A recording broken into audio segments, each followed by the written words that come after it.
เราแสนอุ่นในร่มบุญของศาสนาฟังธรรมพระศาสดา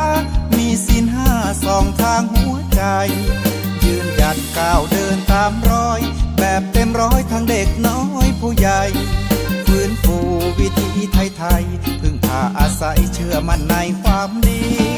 พร้อมใจโรงเรียนวัดบ้านพ่อกำนันท่านอบต.ร่วมแรงกันไม่รีรอมีหลวงพ่อส่งเสริมเต็มที่เริ่มจากครอบครัวนำพาฝึกธรรมะมันรักษาความดีตื่นเช้าหรือก่อนนอนทุกทีทบทวนความดีท่องจำศีลห้า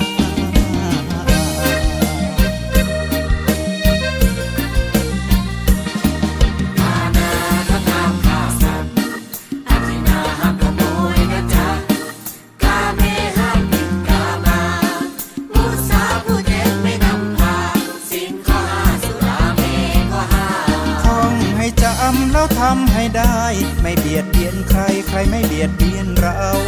บูชาพระพุทธเจ้าถวายใจเรารักษาศีลห้าบูชาพระพุทธเจ้าถวายใจเรารักษาศีลห้า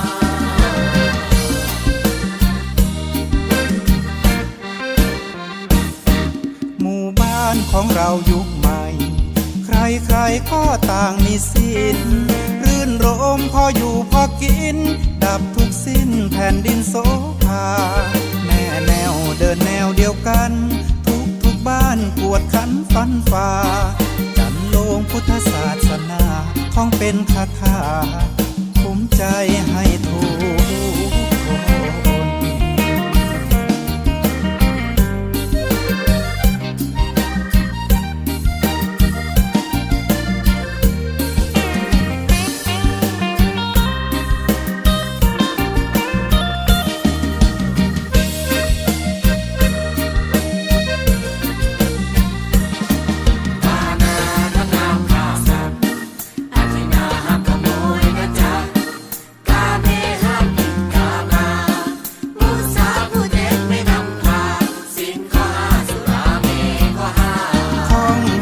นแล้วทำให้ได้ไม่เบียดเบียนใครใครไม่เบียดเบียนเรา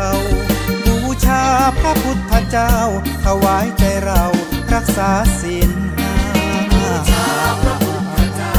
ถวายใจเรารักษาศีลห้าบูชาพระพุทธเจ้าหมู่บ้านของเรา